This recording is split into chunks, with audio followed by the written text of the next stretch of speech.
গত দেড় দশকে বাংলাদেশের মোট দেশজ উৎপাদন বা জিডিপি প্রবৃদ্ধি ৫% ঘর থেকে ৮% ঘরে উন্নীত হয়েছে। কিন্তু এই সময়ে কর্মসংস্থানের গতি টানা কমেছে। কলকারখানায় বার্ষিক কর্মসংস্থানের অর্ধেকের বেশি কমে গেছে।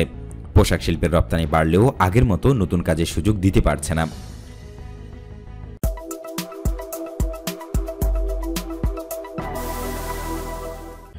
(২০০৩ থেকে ২০১০ সাল পর্যন্ত বছরে গড়ে ১৪ লাখ কর্মসংস্থান। পরে ৭ বছরে বার্ষিক গড়ে ৯.৫ লাখ কর্মসংস্থান। কলকারখানায় বার্ষিক কর্মসংস্থান ২ লাখে নেমেছে। পোশাক শিল্পে আগের মতো চাকরি দিতে পারছে না। যেমন ২০০৫ থেকে ২০১০ সাল পর্যন্ত প্রতি বছর কলকারখানায় ৩.৫ লাখ নতুন কর্মসংস্থান হয়েছে। এই সময় প্রবৃদ্ধির হার ছিল ৫% বেশি। আর ২০১০ থেকে ২০১৭ সাল পর্যন্ত কলকারখানায় বছরে ২ লাখের মতো কর্মসংস্থান হয়েছে। অথচ এই সময়ে গড় প্রবৃদ্ধি প্রায় ৭%। শ্রম ও কর্মসংস্থান মন্ত্রণালয়ের জাতীয় কর্মসংস্থান কৌশলের খসড়ায় গত দেড় দশকের কর্মসংস্থান গতি প্রকৃতিকে এভাবেই তুলে ধরা হয়েছে। উচ্চ জিডিপি প্রবৃদ্ধির এই ঘটনাকে কর্মসংস্থানহীন প্রবৃদ্ধি হিসেবেও ওই খসড়ায় বলা হয়। গত জানুয়ারি মাসে এই খসড়া চূড়ান্ত করা হয়। অর্থনীতিবিদ জাহিদ হোসেন এ নিয়ে বলেন, বিদ্যমান শিক্ষা ব্যবস্থায় বাজারের চাহিদা অনুযায়ী দক্ষ মানব সম্পদ তৈরি হচ্ছে না। শিক্ষিত তরুণদের চাকরি দিতে পারছে না। শিক্ষিতদের মধ্যে বেকারত্বের হার সবচেয়ে বেশি। চাকরির বাজারে যে ধরনের লোক দরকার সেভাবে দক্ষতা বর্তমান শিক্ষা ব্যবস্থা দিতে পারছে না, তাই বিদেশ থেকে লোক আনতে হচ্ছে।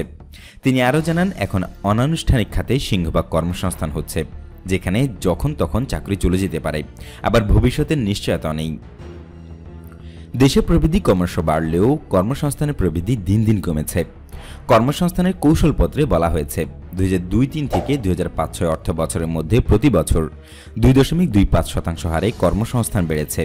পরে ৫ বছরে তা বেড়েছে ৩.৪৫% হারে। এরপরই তা কমতে থাকে ২০১০ সালের পরের ৩ বছরে ২.৩% হারে, এবং পরের ৪ বছর অর্থাৎ ২০১৩ থেকে ২০১৭ সাল পর্যন্ত তা কমে হয় ১.৩০%।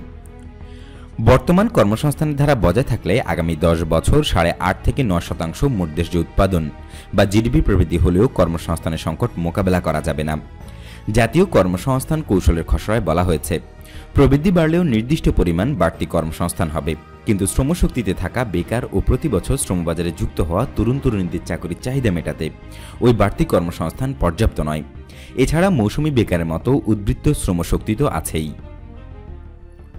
বর্তমান কর্মসংস্থানের ধারা বজায় থাকলে ২০২৬ থেকে পরে ৫ অর্থ বছরে গড়ে ৯% প্রবৃদ্ধি হলেও কর্মসংস্থানের ঘাটতি পূরণ করা কঠিন হবে।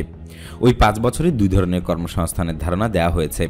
প্রথমত ২০১০ থেকে ২০১৭ সালের কর্মসংস্থানের ধারা বজায় থাকলে প্রতি বছর যে তরুণ তরুণী নতুন করে কাজের সন্ধানে নামেন তাদের কর্মসংস্থান করা যাবে, কিন্তু উদ্বৃত্ত শ্রমশক্তিতে থাকা নারী পুরুষের কাজের সংস্থান করা যাবে না। দ্বিতীয়ত, কৃষি ও উৎপাদন খাতে যদি প্রযুক্তির বিকাশ ঘটে এবং উৎপাদনশীলতা বাড়ে, এতে কর্মসংস্থানের প্রবাহে ভাটা পড়তে পারে। তারপরও যদি ২০১০ থেকে ২০১৭ সালের কাছাকাছি কর্মসংস্থানের ধারা বজায় রাখা যায়, তবে ২০৩০ সালে উদ্বৃত্ত শ্রমশক্তিকে কাজে লাগানো যাবে। তবে সমালোচকরা বলছেন, মনগড়া প্রবৃদ্ধির হার দেখিয়ে আর কত প্রতিবেদন প্রকাশ করা হবে? দেশের শিক্ষিত বেকারের প্রকৃত সংখ্যা কত কিভাবে জানলেন কোনো জরিপ ছাড়াই?